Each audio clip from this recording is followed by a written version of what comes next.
Boa noite. Está começando o primeiro TJ Uniso, produzido pelos alunos do 6º período B de jornalismo. Confira agora os destaques desta edição. Profissionais marcam presença na Semana de Comunicação da Uniso. Festa de peão boiadeiro em Cerquilho reúne 40 mil pessoas. Shopping de Sorocaba entra no clima de Natal e decora o ambiente para agradar o público. No período de 17 a 20 de novembro, a Universidade de Sorocaba promoveu a 9ª Semana de Comunicação. Abrindo a semana, o presidente do Sindicato dos Jornalistas de São Paulo, Fred Guedini, discutiu com alunos e professores assuntos relacionados ao exercício da profissão de jornalista. A atual situação do jornalismo no interior foi discutida em palestra para alunos de comunicação da Uniso.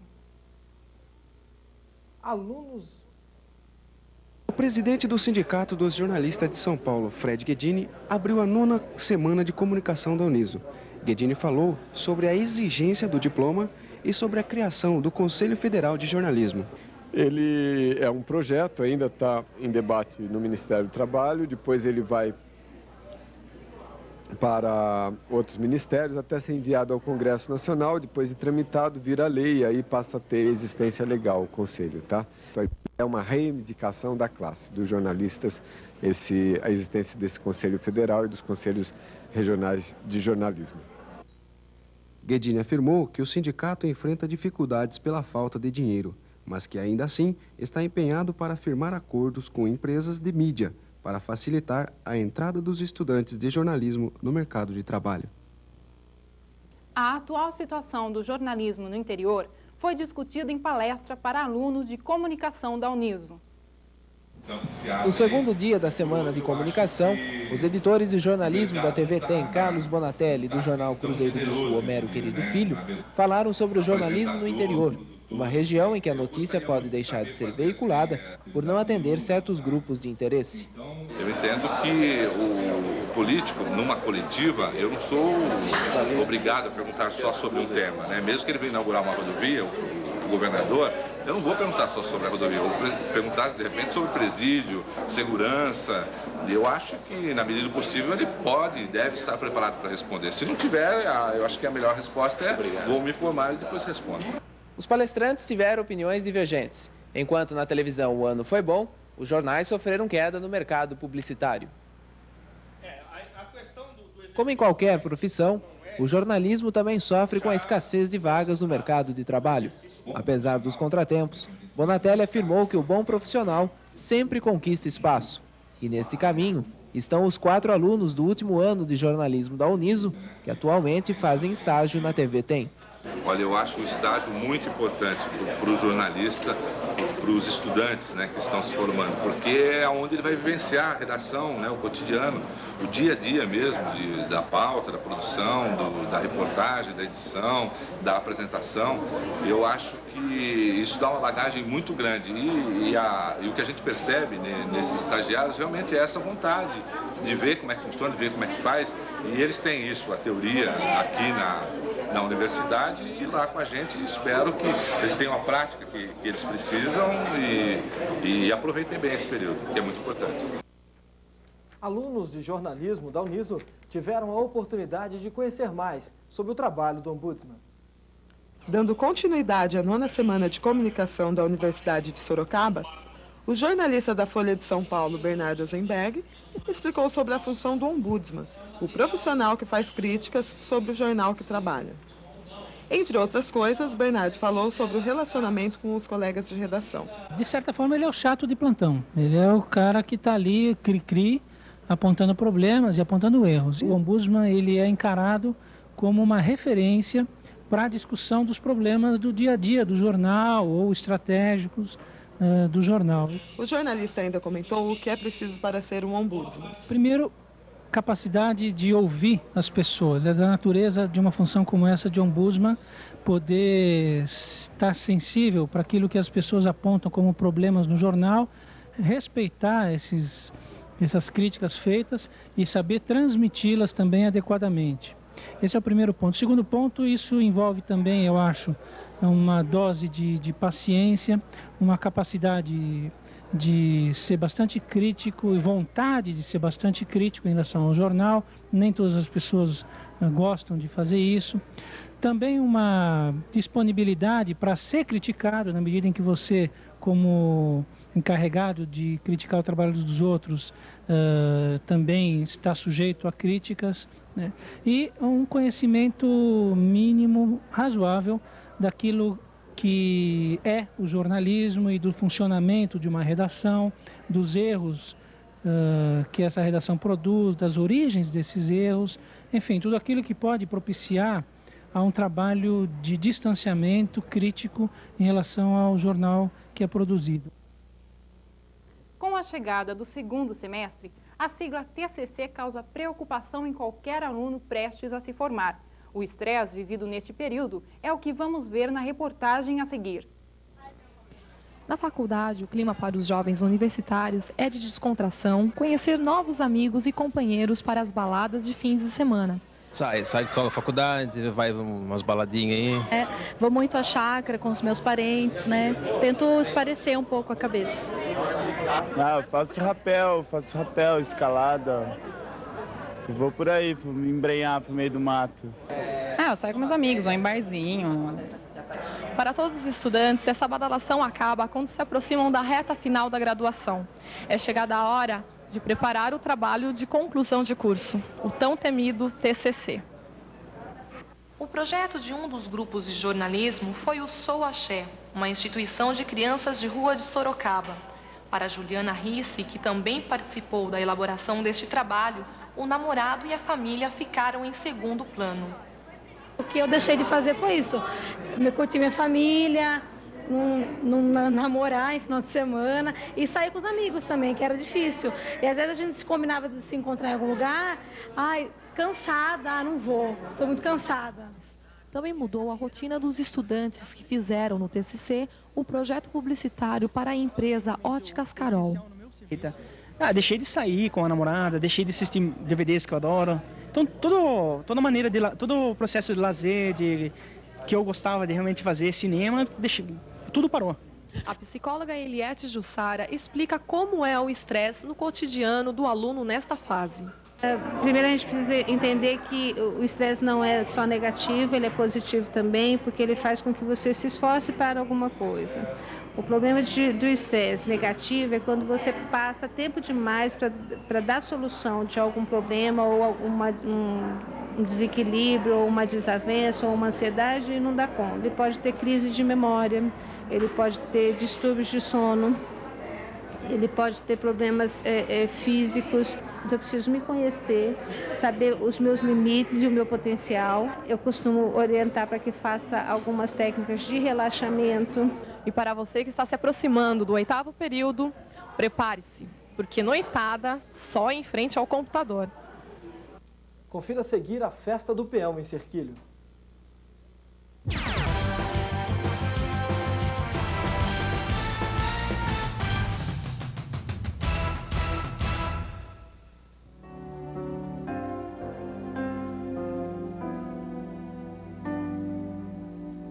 Sou eu que vou seguir você do primeiro rabisco até o beabá. Em todos os desenhos coloridos vou estar. A casa, a montanha, duas nuvens no céu e um sol a sorrir no papel.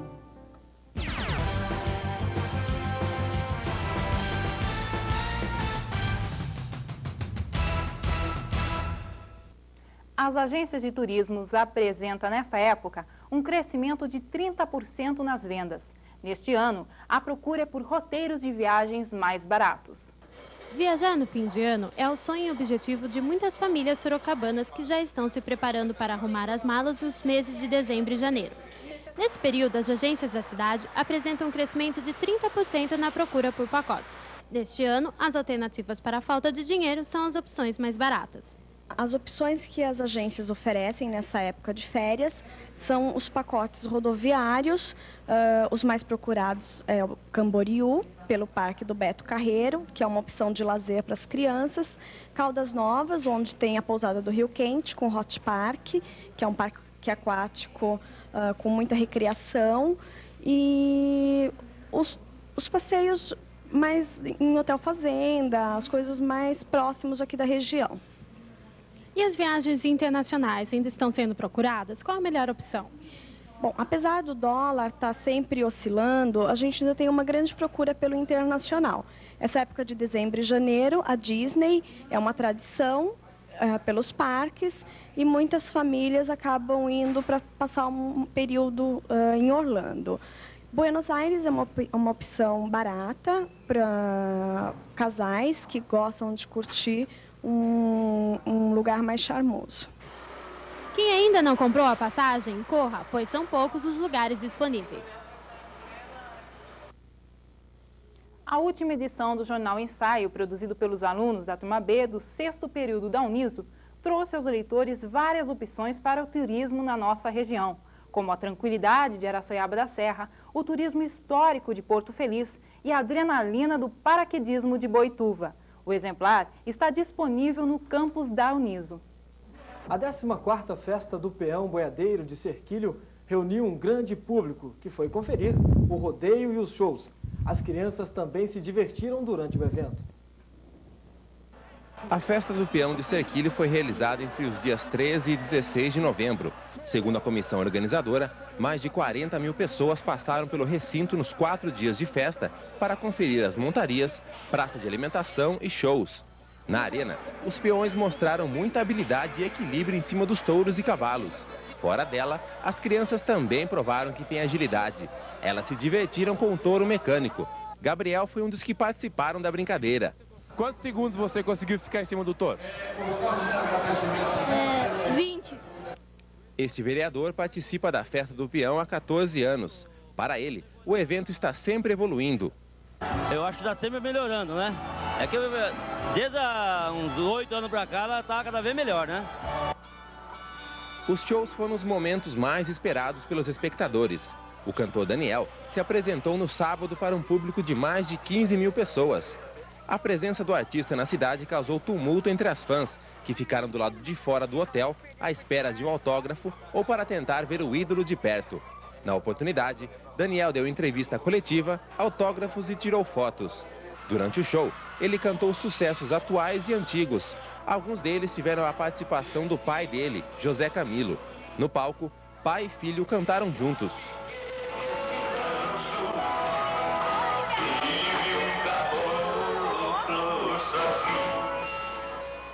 No último dia da festa, São Pedro não ajudou e choveu durante todo o show da dupla Milionário e José Rico. Mesmo assim, centenas de pessoas que não tinham como se proteger ficaram na arena, debaixo de chuva. Nem por isso a animação foi menor. A dupla encerrou a programação da Festa do Peão.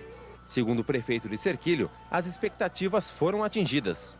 Foi uma das melhores festas desses 14 anos aí. Realmente foi muito bom, público excelente comparecendo, os shows, hoje o desfile, as montarias muito boas. Enfim, tá de parabéns todo mundo aí que organizou, a SEMEC, a comissão organizadora, o público que prestigiou. Realmente foi uma das melhores festas e isso já deixa maior responsabilidade para fazer outra ano que vem.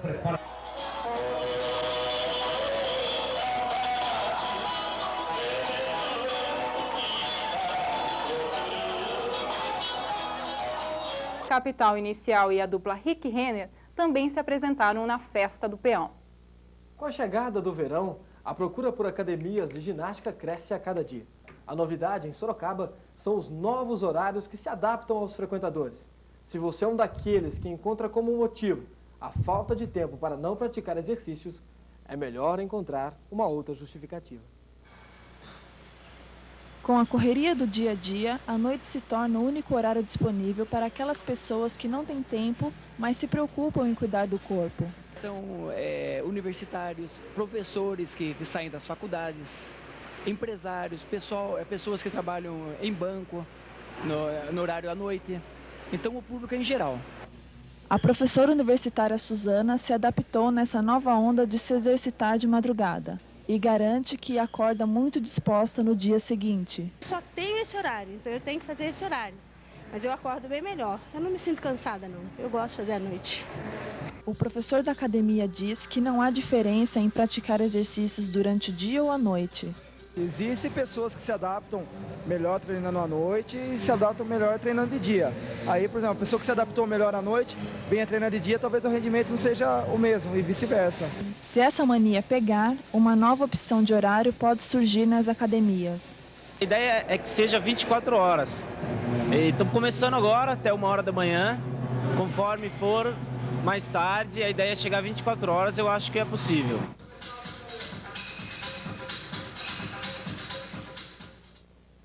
Veja no próximo bloco a decoração de Natal da Uniso.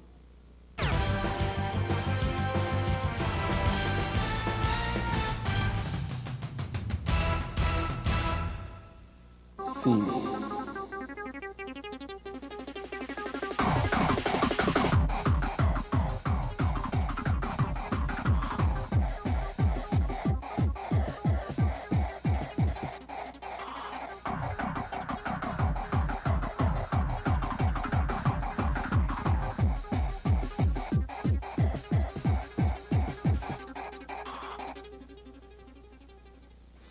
C35.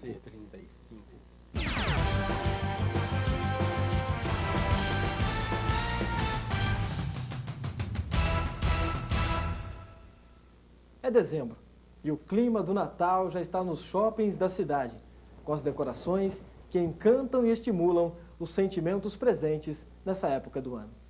Árvores, anjos e muito brilho. O Natal está chegando e, por isso, os shoppings preparam um ambiente especial para receber os clientes. Este ano, o Sorocaba Shopping investiu em decoração 15% a mais do que o ano passado. Com o tema O Natal em Ouro e Prata, a administração do shopping espera um aumento nas vendas somente em dezembro, quando milhares de trabalhadores já terão recebido a primeira parcela do 13º. O pessoal está muito pesquisando preços e tal, mas compras efetivas mesmo, acho que só a partir do dia 30. Até o dia 25, 12 apresentações de coral encantarão adultos e crianças. A garotada está aproveitando para pedir os presentes ao Papai Noel. Um carrinho de controle remoto, bicicleta. Agora é só torcer para o bom velhinho atender todos os pedidos.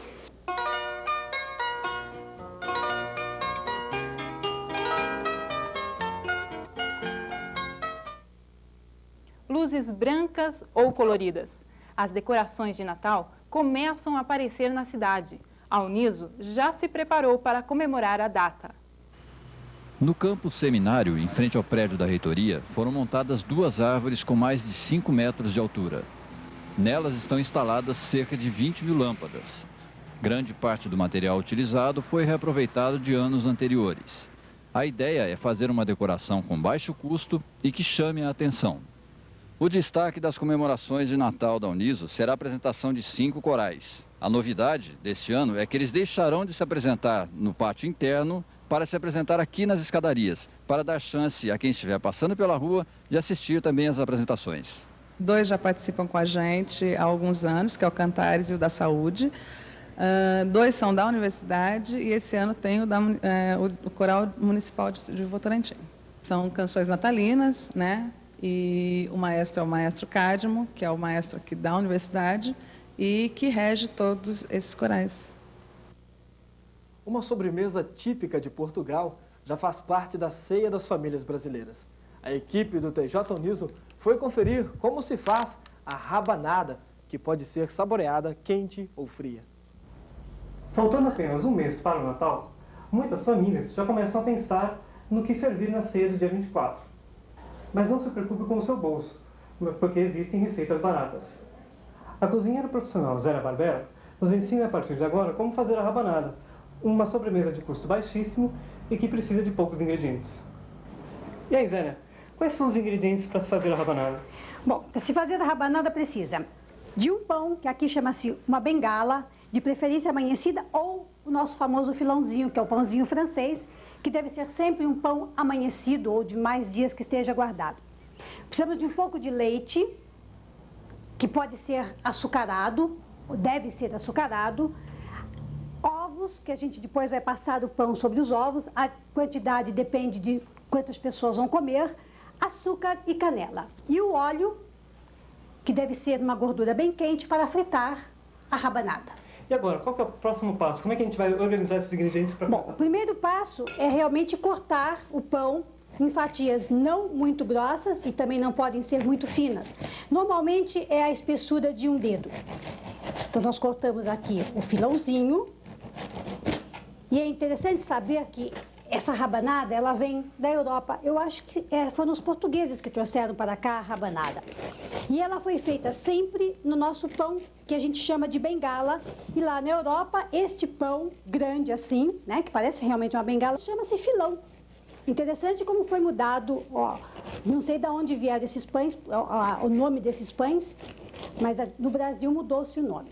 Para quantas pessoas dá um filão desse? Olha, um filão desse deve dar em média de 15 a 20 fatias.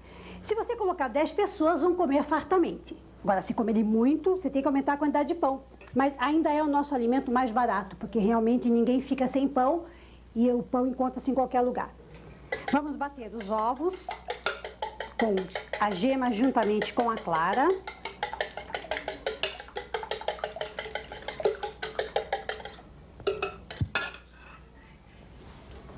Adoçamos o leite.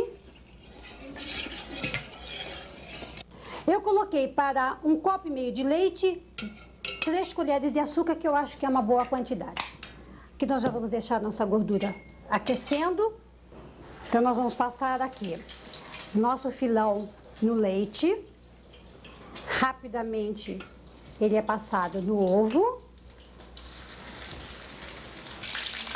Olha, ele deve ficar moreninho. Tem receitas que depois de frito passa-se no vinho e fica um prato muito saboroso. Depois da rabanada, Zé ainda decorou esta mesa para que possamos provar a receita em clima de Natal. E aqui está então a rabanada frita. A gente coloca açúcar e canela a gosto. Tem gente que gosta de mais canela ou menos canela. Esse é um prato sempre feito a gosto daqueles que vão comer. Então não é uma receita que tem todos os ingredientes certinhos contados, não. Você pode usá-los da maneira que você mais gostar. E agora, vamos provar a receita.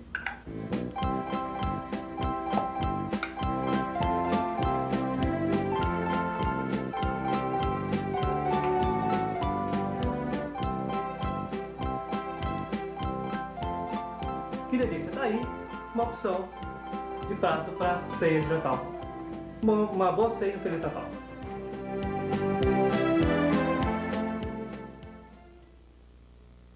Boa noite. Boa noite e Feliz Natal.